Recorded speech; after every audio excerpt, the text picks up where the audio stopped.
So you don't know what to eat. You're confused with all the flood of information that's out there. Do you go carnivore? Do you go vegan?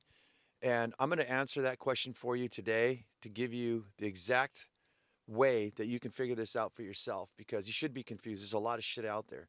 But the first question is going to rise, why the fuck should you listen to a person like me? Who the fuck am I? Some random guy on YouTube, right? Well, I'm the guy who lost just under 50 pounds, reversed his type 2 diabetes. Back in 2023, I took my A1C down from 6.5 down to 5.3. And this is what it looks like. And guys, uh, it's not going to be easy, right? You got to use a continuous glucose monitor. For those of you who follow this channel, you guys have shown it before. It's too cold right now. I've got it on the back of my arm right here. But you got to start testing out all the foods that you eat. That's the way you're going to sort through all the bullshit. There's no other way. So people are telling you should do this, you should do that, right? I prefer the low carb, mostly carnivore diet. That's what's got me to where I'm at now. Now that we got that out of the way, I'm glad you didn't ask and I gave you the reason. But yeah, I've used a continuous glucose monitor to monitor everything I've been eating, all my stress levels, my sleep habits, everything that can basically affect my blood sugars. And that's how I achieved it. All right, I don't even need to be here anymore. See you later. Just kidding. No, but serious, my brothers. If you're looking to figure out what you're going to eat, you have to test it and you have to test it for long term. Now, is the carnivore diet and the low carb diet the one? I don't know, other than my labs look pretty fucking spectacular. I'm in elite health mode for being a recovered type 2 diabetic. And I know this because of the A1Cs that I've used, the blood labs, and everything's going great right now. Now, will it go great for me forever? I don't know. But for now, it is pretty fucking optimal. And the only way you're going to find that out, guys, is to use the CGM to measure every single thing that you eat. I know a lot of you aren't going to be able to afford to do what I do is get the blood labs done on a regular basis. So that's why you're going to want to stick around, subscribe, and you're going to want to follow some random guy on YouTube who does all this shit for you. So will it work for you personally? I don't know until you get the labs, but it's going to get you a pretty good idea of what's going to spike you and what's not, like a base starting point. So if all that makes sense, guys, subscribe, follow, and this is the way you're going to cut through the with a samurai sword through all the bullshit. Your CGM, your continuous glucose monitor, is the fucking samurai sword. Without it, you're in the dark. You have no fucking clue. Go ahead and follow all the other influencers, all the so-called fucking doctors and specialists, and follow along what they say, not knowing exactly what's going on in your body. I explain this all the time. It's like driving your vehicle with a steering wheel, a gas pedal, and a brake, but you got no speedometer and no gas gauge to know how fast you're driving. You don't know what you've got in your tank, right? And the CGM, the continuous glucose monitor, is going to show you that. So it's pretty fucking simple. It's just not easy. Now, a lot of influencers will eat something on an empty stomach to figure out if it spikes them or not or good for them. And I think this is complete bullshit, and this is why. It's not like you wake up in the morning and you eat a whole entire papaya or a bowl of beans or rice, right? Treat this like you normally would. Eat the regular food that you're eating if that's the course that you want to go. I think that you should probably, it would behoove you to know that a lot of the food you've been eating is what got you here in the first place. So, rice, pasta, breads, all that kind of shit, sugar, it probably fucked you up. But if you need to know, just continue doing what you're doing and don't take my word for it. I'm fucking confident as fuck and I'm patient as hell. And I assure you that the food you're eating, you're going to see some crazy results. So what you're going to want to do is just treat it like a normal day, right? Wake up, eat your food, start switching things out, right? If your normal diet is not working for you, which probably 99.999% of you is going to be accurate, start switching things up. Do what I say. Take away the sugars, take away the carbohydrates. For breakfast, let's just say, like for me, my go-to meal is a half a pound of burger with 4 eggs, some hatched chili salsa, and a whole avocado, right? Are these proportions going to work for you? I don't know. I don't know your size, your weight, how much you can actually eat. Eat till you feel comfortable. That's one thing I'm going to say too is don't overeat till you feel sick. Eat till you feel satiated. So there's a lot to this. There's incorporating intermittent fasting and things like that, but we're going to want to take this in baby steps and take it very simple. So this today's talk is about what exactly can you eat. And that's what's going to sort it out, the continuous glucose monitor. So try different breakfasts, guys. You don't have to eat a half a pound of burger and 4 eggs. You could do a quarter pound of burger and 2 eggs, right? You can do a protein shake in the morning. I don't know. The reason why this is all over the place is that I've learned from a lot of people that certain things spike other people while it doesn't for others, right? Nobody's created equal, and that's why we can't compartmentalize this whole thing and throw it all in a box and say, here you go, reverse type 2 diabetes, we got it down. You're being fucking lied to if somebody has a complete system in a little box.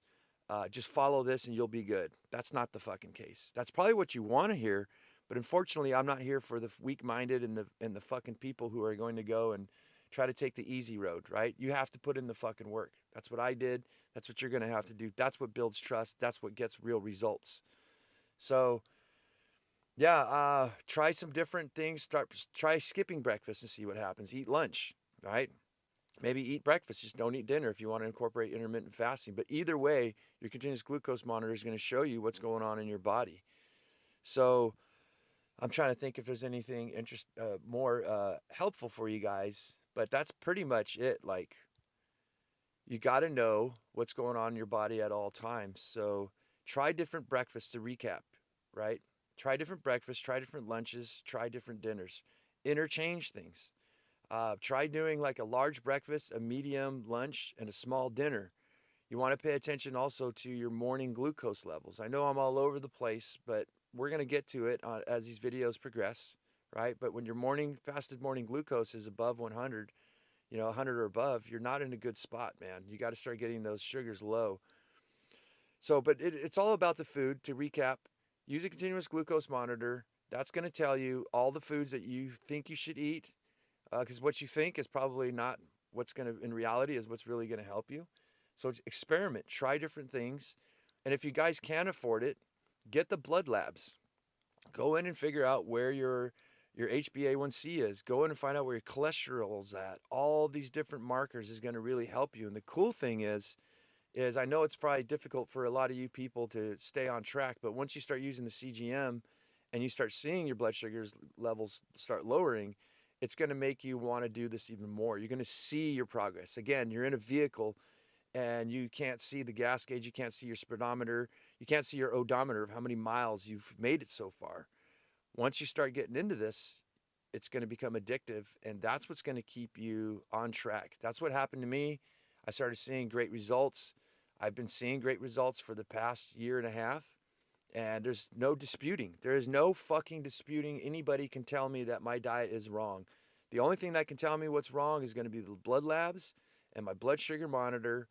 Maybe in a year from now, if all this fatty foods I'm eating, these steaks and low carb diet fucks me up, my labs are going to show it. And unlike any other fucking content creator or people out here, I'm literally the one showing you all of this stuff, showing you my labs. And the day that my labs come in bad and I feel like, and my energy's low and I start gaining the 50 pounds back that I lost, I swear, guys, I will change my shit so fast before you can drop a hat. So, but until then, everything's pretty fucking optimal, and that's what I want for you guys, my brothers. So, yeah, you want to follow along, and I'll show you the way. It's just not it's not polished, and it's not the easy way, but it's the real fucking way. And that's the way we're going to cut through the fucking bullshit. Because if you're tired of being on meds, you're tired of being fucking lied to, because you have been, then follow me.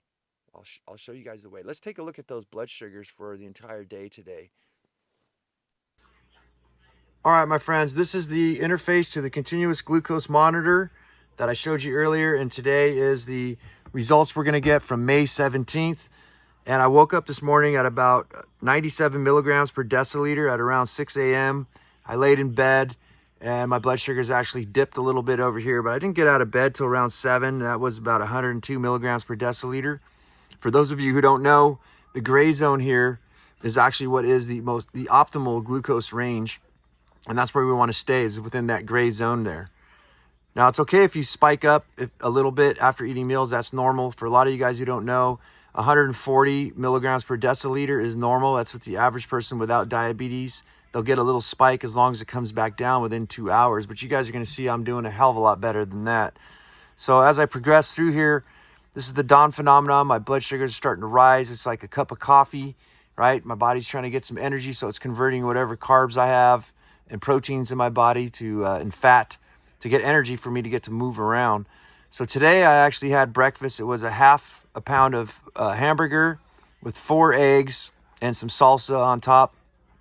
And as you guys can see right here, that took my blood sugars. It kept rising to about 124, and it didn't last very long. That's that peak I'm telling you. If it goes above 120, you know, you're okay. And it came right back down here. It was right about 12:30s when I went for my 30-minute cardio walk. And you guys can see that really helped to kind of bump the sugars down a little bit further. That's the pump and dump. When you start moving around, guys, driving your vehicle around town, it starts spending the gas that you have. So it really helps. That's why I always recommend, guys, walk as much as you can.